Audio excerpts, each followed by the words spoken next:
buenas tardes. Muchísimas gracias al Grupo Fórmula, a Great Place to Work por esta oportunidad tan bonita, este trabajo que están haciendo esta semana tan apasionante que va a empezar.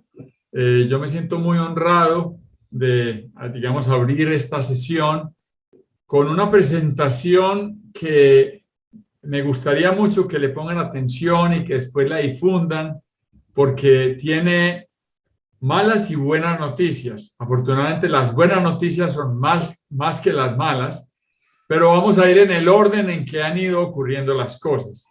Entonces, quiero que todos ustedes hoy se sientan realmente involucrados, que pongan el micrófono en mute, por favor, todos, para que podamos hacer la exposición. Va a ser una exposición de unos 35-40 minutos y después de los cuales vamos a tener 20 minutos para conversar, si quieren, de todas las dudas que salgan. Entonces, si les parece, voy a compartir mi presentación. Bueno, me hacen una señita si la ven. Hay unas personas que están pidiendo que las admita. Me imagino que algunos de ustedes pueden ir dándole a emitir para que yo me concentre en la presentación, ¿verdad? ¿Se ve la presentación? Sí. Espero que sí. Bueno, muy bien, vamos a empezar. Entonces, ¿cómo empieza realmente esta historia y por qué se llama como se llama? Se llama de la sostenibilidad al desarrollo regenerativo. Y para eso vamos a pasar revista por lo que es la historia de la vida. Estamos realmente enfocados en entender qué es lo que ha pasado con la vida. Entonces, este es un cuadro que más o menos narra la historia de la vida en 24 horas, es decir, como si fuera un reloj, que es lo que ha pasado realmente. La historia del planeta arranca hace 4.500 millones de años, es un montón de tiempo, y han ido pasando a lo largo de la historia pues muchos eventos muy parecidos a como los describe el Génesis, donde primero se hizo la luz, después vino el agua, después vino la vida. Hace 4.000 millones de años empezaron las primeras bacterias. Algunas de estas bacterias aprendieron a fijar el nitrógeno, después algunas otras aprendieron a fijar el oxígeno e hicieron el primer proceso de fotosíntesis. Estamos hablando de hace 2.400 millones de años. Después aparecieron los hongos. Hace 2.200 millones de años, los primeros animales celulares aparecieron alrededor de hace 1.000 millones de años, y los mamíferos hace 230 millones de años. Nosotros, los hombres, aparecimos hace 100.000 años.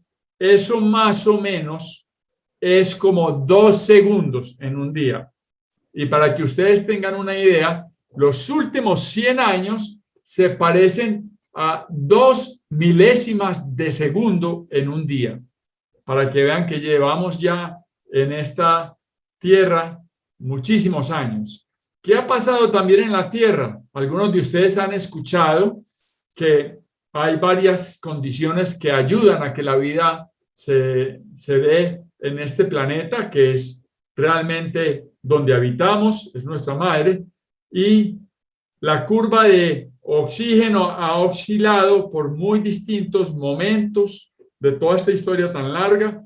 Lo mismo ha pasado con la de CO2, que es esta grafiquita, esta línea negra, fíjense, y lo mismo ha pasado con la temperatura del planeta. Han habido momentos de mucho frío, glaciaciones, momentos de mucho más calor, ¿verdad? Y nosotros estamos aquí en un momento único en la vida, donde la vida florece y hay una biodiversidad maravillosa. Pero antes de este momento han habido 5 extinciones masivas, donde se han perdido gran cantidad de seres. Estimado Sami, ¿cómo estás? Muy buenas tardes. Perdón, disculpe, ¿dijiste algo? Bueno, sigo. Entiendo que están siguiendo la presentación.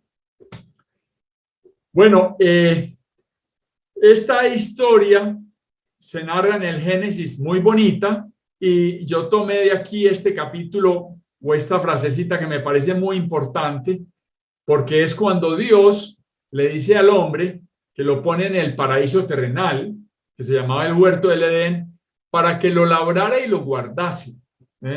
Yo creo que nosotros entendimos un poquito mal esa instrucción, y lo que ha pasado en los últimos años dista mucho de eso.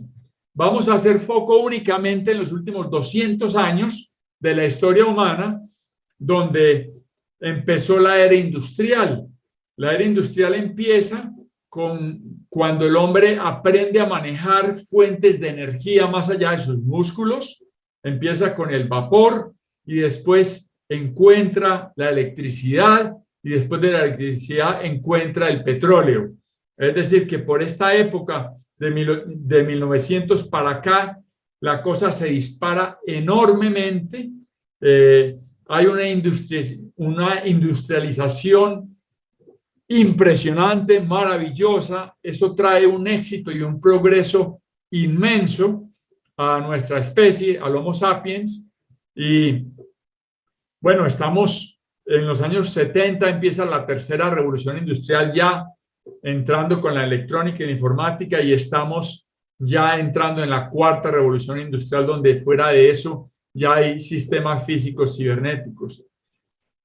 Esta enorme velocidad de la industrialización ha causado que el hombre, en su afán de producir más a menos costo para más y más personas, haya hecho muchas cosas sin mirar a largo plazo cuál podía ser el efecto de esos cambios tan grandes. Entonces, lo que ha pasado ha sido esto. El impacto es que la población ha crecido enormemente. Si ustedes se dan cuenta, de menos de 1.000 millones de personas en la Tierra, estamos en 7.500 millones y parece que vamos a llegar a 9.000 millones en el 2050. Se ha disparado el CO2, el dióxido de carbono, que es el gas que nosotros emitimos cuando respiramos. Tomamos oxígeno y emitimos CO2. El CO2 también se forma cuando hay combustión, cuando hay quemas, que han sido toda la vida normales. Pero este disparo pasa por dos cosas que vamos a ver en detalle en esta presentación. Uno de los temas graves es que hemos ido disminuyendo los bosques tropicales, que son uno de los grandes reguladores justamente del dióxido de carbono. Acuérdense, todos aprendimos en la primaria la fotosíntesis, donde las hojas de los árboles absorbían justamente el CO2, soltaban el O2 y se quedaban con el carbono, y ese carbono se transformaba en material vegetal, y ese material vegetal seguía fijando el carbono. Era un proceso maravilloso y sinérgico que tenía un equilibrio que se ha perdido enormemente. Además de eso, las emisiones de la combustión de los combustibles fósiles han agravado todavía más este desequilibrio. Y otra de las cosas que ha pasado es que al ir tumbando los bosques, hemos empezado a industrializar la alimentación. Es decir, toda nuestra comida, que antes era una comida que venía de nuestros rebaños y de nuestros huertos, se ha ido convirtiendo en una industria, la industria de los alimentos. Y hemos industrializado tanto todo que hemos generado una gran necesidad de fertilizantes químicos que se agregan al suelo. Además de los fertilizantes, estamos agregando otro montón de venenos para matar hongos, bacterias, insectos, precisamente para que las plantitas que sembramos en monocultivos sean capaces de sobrevivir en un suelo cada vez más pobre. Vamos a hablar de esto más adelante. Se ha consumido también muchísima agua y, por supuesto, muchos peces. Todo ese desequilibrio que se empezó a notar realmente por allá en los años 60, 70, empezó a crear un primer momento de conciencia del ser humano, donde se empieza a crear la palabra de sostenibilidad, diciendo, bueno, pareciera ser que el crecimiento tiene límites. Y hemos empezado a hablar del tema Y hasta ahora lo único que hemos hecho es hablar y hablar y hablar, realmente, como dice Greta Thunberg, hasta que en el 2015 hay un momento importante que es la firma de un compromiso mundial que son los Objetivos de Desarrollo Sostenibles, donde los gobiernos dicen, bueno, vamos a dejar de hablar y vamos a empezar a hacer algo. Entonces, esta preocupación que se llama la sostenibilidad dice que no es posible seguir enfocados solamente en el crecimiento económico, sino que también tenemos que tener un crecimiento que sea sostenible con el medio ambiente y también con la sociedad. Bueno, pues lo que ha pasado, a pesar de estas grandes y hermosas intenciones que todos los organismos internacionales y los gobiernos han firmado y han publicado, es todo lo contrario, todo lo contrario.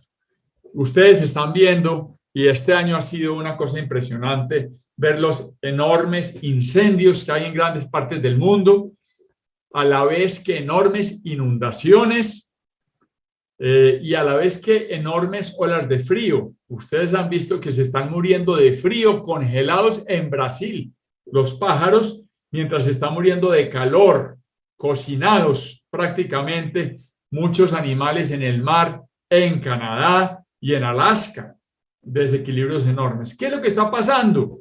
¿Por qué está pasando esto? Bueno, no sé cuántos de ustedes conocen este cuento. A mí me lo contaron cuando era muy pequeño, pero se llama La gallina de los huevos de oro. El cuento empieza con un granjero muy pobre que un día hace una obra de caridad a un viejito y el viejito le paga con una gallina y le dice, todos los días esta gallinita te va a dar un huevo y eso te va a ayudar mucho porque me has realmente ayudado. El granjero efectivamente al siguiente día, cuando la gallinita cantó, fue y se encontró con un huevo de oro. Muerto de la felicidad, el granjero va al banco, paga la cantidad de deudas que tenía, empieza a florecerle un poco más la vida. Al siguiente día, la gallina vuelve a cantar y adivinen que había otro huevo de oro. El granjero no sabía qué hacer de la felicidad, siguió pagando sus deudas, empezó a darle a sus hijos estudio, mejoró un poquito su casa. El tercer día la gallina puso otro huevo de oro. Bueno, y así sucesivamente pasaron 10 o 15 días y el granjero pudo cambiar completamente de vida. Tenía en ese momento ya una casa bonita, un carro muy hermoso, tenía mejores ropas y estaba feliz. Un buen día, el granjero se despertó por la mañana pensando en su patrimonio y dijo, si esta gallina me da todos los días un huevo de oro, debe estar llena, pero llena de oro por dentro. Voy a matar la gallina para poderme llevar todo ese oro y voy a poder montar un enorme negocio. Entonces, dicho y hecho, agarró la gallinita, la mató y se encontró con que adentro solamente había un huevito. Eso que le pasó al granjero es exactamente lo que nos está pasando a nosotros. Nuestra madre tierra es nuestra gallina de los huevos de oro. Y seguimos promulgando que seamos más sostenibles, pero lo único que estamos haciendo es cada vez matar más y más la gallina de los huevos de oro. Esta gráfica muestra una tendencia expresada en nuestro consumo total, el número de planetas, cómo estamos. Fíjense que por allá en el año de 1990 ya habíamos consumido toda la capacidad del planeta de regenerarse y de darnos nuestros servicios ecológicos para poder vivir. En este momento ya estamos consumiendo 1.5 planetas al año. Es decir, que nos estamos gastando lo que no tenemos. Esta tendencia puede seguir. Se estima que en el 2050, si no hacemos nada, vamos a estar realmente en una situación completamente imposible porque vamos a estar consumiendo 2 planetas al año, lo cual es absolutamente imposible. Los científicos han estudiado cómo medir esto y han encontrado que hay 9 límites planetarios. Esta gráfica, que está hecha por un grupo muy importante de científicos, se mira de la siguiente manera. Fíjense que aquí adentro hay un circulito verde y después hay un círculo rojo. Pues bien, ellos encontraron 9 límites planetarios. Mientras los límites están dentro del círculo verde, quiere decir que el planeta está siendo capaz de renovarse perfectamente cada año. Pero si los límites se exceden y pasan del anillo rojo, estamos gastándonos más de lo que el planeta es capaz de producir. Si se dan cuenta, ya hemos superado enormemente el límite de la biodiversidad, lo cual nos pone en un riesgo alto de sobrevivencia.